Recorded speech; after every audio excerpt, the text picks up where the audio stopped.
Tani që t'jemi sinqert, neve menduam do bëjmë 2 net.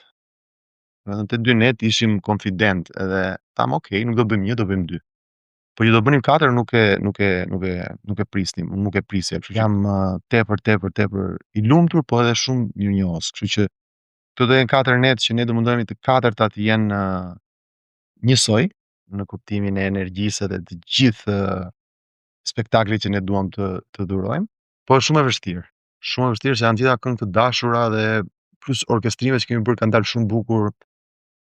Shumë problem për të hequr dhe prandaj edhe ka përfunduar që kemi futur gati përmbi 30 këngë gjithsej. Këngët më të njohura do jenë të gjitha.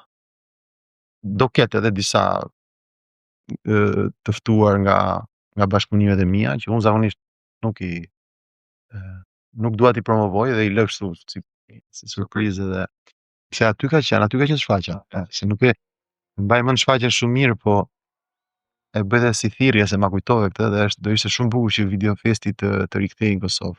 Kam kujtime shumë të bukura, unë kam fituar çmimin e madh 2 herë. Edhe kështu që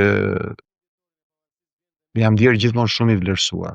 Kam kujtime shumë të bukura sepse Video Festi përveç tjerave ka qenë një eksperiencë gjithmonë e bukur sepse tapeti kuq, pastaj gjithmonë kishte një after party shumë të bukur, domethënë ku investoheshin shumë tek ajo, jo vetëm kështu, po edhe në nivel organizativ, kështu që kemi kaluar me vërtet shumë mirë në ato vite.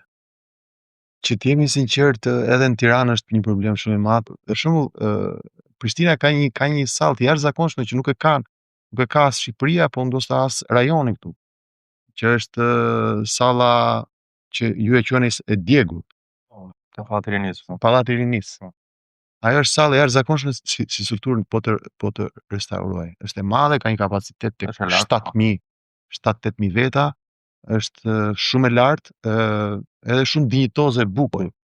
Dhe thirrja është kjo që ajo sallë për shembull nëse arrijej që të rindërtohej, do ishte një vend fantastik për shfaqje të ndryshme muzikore, spektakle në përgjithësi dhe do ishte vlerësuar me të vërtetë.